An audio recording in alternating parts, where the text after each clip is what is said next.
سلام دوستان، شما رو دعوت میکنم به سفری شگفت‌انگیز به 10 نقطه از دنیا که هر کدام زیبایی و جذابیت خودشو داره. پس لایک کنه با من همراه شد تا این مکانهای دیدنی رو کشف کنیم. در جایگاه اول دیوار بزرگ چین یکی از مشهورترین نمادهای تاریخی و فرهنگی جهان هستش که این دیوار عظیم بیش از 13,000 مایل طول داره و هر ساله میلیون‌ها گردشگر رو به سوی خودش جذب می‌کنه. ساخت دیوار چین به قرن هفتم قبل از میلاد باز می‌گرده و تا قرن 16 میلادی به طور متناوب ادامه داشته.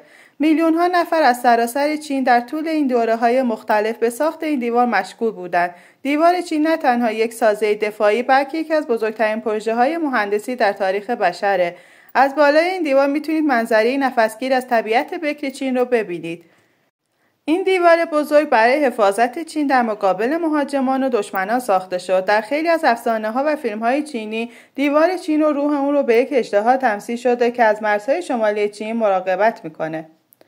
در جایگاه دوم آبشارهای ایگواسو قرار دارند که مرز طبیعی بین آرژانتین و برزیل رو تشکیل میده. این مجموعه از 275 آبشار بزرگ و کوچیک تشکیل شده و یکی از شگفتی‌های طبیعی دنیا به شمار میاد. صدای ریزش آب و منظره خیره کننده آبشارها تجربه بی‌نظیر رو برای هر گردشگر رقم میزنه. به هنگام بازدید از این مکان ممکنه به طور غیرمنتظره‌ای با رنگین کمان‌های زیبا مواجه شوید. این پدیده‌های طبیعی شما را در دنیای خیالی و جادویی قرار میده و پیاده‌روی در مسیرهای جنگلی اطراف این آبشارها فرصت مناسبی برای مشاهده گونه‌های مختلف گیاهان و حیوانات هستش. ماچو پیچو شهر باستانی اینکاها که در ارتفاعات آندپورو واقع شده در جایگاه سوم لیست ما قرار داره. این شهر باستانی به نام شهر گمشده اینکاها شناخته میشه و به خاطر معماری بی‌نظیر و مناظر طبیعی اطراف خود یکی از جاذبه‌های برجسته گردشگری دنیا محسوب میشه. پیاده روی در این ویرانه ها سفری به دوران گذشته را برای هر بازدید کننده ممکن میسازه. تصور کنید که در دل کوهستان‌های آن شهری قرار گرفت که در سالهای پیش توسط امپراتوری اینکاها ساخته شده بوده و تا زمان کشف مجددش در سال 1911 توسط هیرام بینگهام به عنوان یک افسانه شناخته میشد. پارک ملی یلوستون اولین پارک ملی دنیا در جایگاه چهارم قرار داره. این پارک با زیبایی‌های طبیعی فراوان از جمله چشمه‌های آب گرم، گایزرهای معروف و حیات وحش بی‌نظیر یکی از مقاصد محبوب برای طبیعتگرانه. یلوستون به خاطر گایزر اولد فیتفول که به طور مرتب فوران میکنه شناخته شده و هر ساله میلیون‌ها نفر از سراسر جهان به این پارک سفر میکنن. یلوستون میزبان گونه‌های مختلفی از حیات وحشه، از جمله خرس‌های گریزی، بوفالوها، گرگ‌ها و گوزن‌های بزرگ. تجربه‌های مشاهده این حیوانات در زیستگاه طبیعیشان احساسی از هیجان احترام به طبیعت به شما القا می‌کنه. پترا شهر گمشده نبطیان در اردن در جایگاه پنجم قرار داره. این شهر تاریخی که در دل صخره‌های سرخ فام حکاکی شده به عنوان یکی از عجایب جدید هفتگانه جهان شناخته میشه. زیبایی و عظمت این شهر سنگی هر ساله گردشگران بسیاری رو جذب می‌کنه تا از شکوه و اسرار تاریخی اون لذت ببرن. یکی از معروف‌ترین بخش‌های پترا خزانه‌داریه که به صورت نمای بی‌نظیر در دل صخره‌های قرمز تراشیده شده این بنا که در فیلم‌های معروفی مانند ایندیانا جونز هم به تصویر کشیده شده و به شما این حس رو میده که وارد دنیای افسانه‌ها و ماجراجویی‌های شگفت‌انگیز شده اید. در جایگاه ششم جزیره بورا در پلینزی فرانسه قرار داره. بورا تجسم ایدئال‌ترین مقصد ماه‌عسل در دنیاست. این جزیره 4 میلیون سال پیش با یک فوران آتشفشان ایجاد شد و مدت طولانی غیر قابل سکونت بود تا زمانی که مردم جزیره تانگن به عنوان اولین ساکنان وارد این جزیره زیبا شدند. تالاب‌های آبی روشنخانه‌های ییلاقی جذاب، سواحل شنی آرامبخش، کوههای بلند و مناظر چشمگیر زمینه را برای سفر به این مقصد رویایی و بهشت فوق‌العاده رمانتیک فراهم میکنه. نکته جالبی که تو این جزیره گمسیری وجود داره اینه که هیچ حیوان خطرناکی نداره. بنابراین بدون نگرانی از پدیدار شدن مار سمی در ساحل قدم بزنید و استراحت کنید. خطرناکترین اتفاقی که ممکنه بیفته سقوط یه نارگیل 2 کیلویی روی سرتونه که باید مراقب باشید.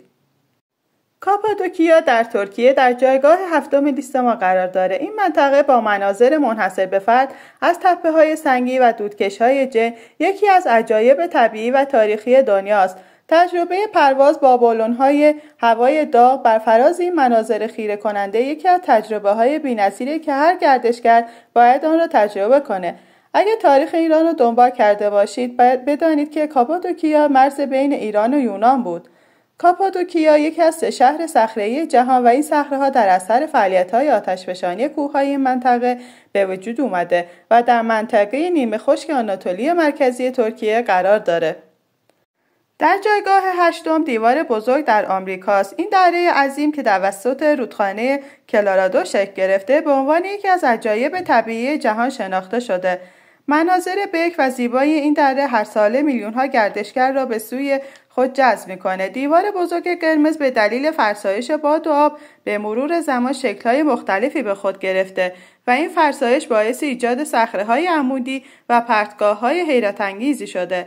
در برخی از نقاط دیوار بزرگ قرمز پدیده‌های نظیر غارهای آهکی و ستون‌های طبیعی به وجود اومده که به دلیل نادر بودن توجه بسیار از محققان و گردشگران رو جلب می‌کنه. اورا یا شفق‌های قطبی در جایگاه نهم لیست ما قرار داره. این پدیده‌های طبیعی خیره کننده در آسمان‌های شمالی جنوبی مشاهده میشه. به واسطه بازی‌های نورهای رنگارنگ در آسمان یکی از زیباترین جلوه‌های طبیعت محسوب میشه. شفق‌های قطبی به خصوص در کشورهای نروژ، فنلاند و ایسلند قابل مشاهده هستند و گردشگران بسیاری را به خود جذب می‌کنه. شفق قطبی زمانی شکل می‌گیره که ذرات باردار از خورشید معروف به بادهای خورشیدی با میدان مغناطیسی زمین برخورد می‌کنند. این برخورد منجر به انتشار نور در اتمسفر زمین میشه و مطالعه اونها به دانشمندان کمک می‌کنه تا فرآیندهای فیزیکی بین خورشید و زمین را بهتر درک کنند. و در نهایت آخرین مورد اهرام مصر هستند. این سازه‌های باستانی که به عنوان یکی از عجایب هفتگانه جهان باستان شناخته میشن، تاریخچه بیش از 4500 سال دارند. اهرام جیزا و به خصوص هرم خوفو که بزرگترین اونهاست، نه تنها به خاطر عظمت و پیچیدگی ساخت، بلکه به خاطر اسرار و رموز تاریخیش یکی از مهمترین جاذبه‌های گردشگری جهانه. اهرام مصر به عنوان مقبره‌های فراعنه ساخته شدند.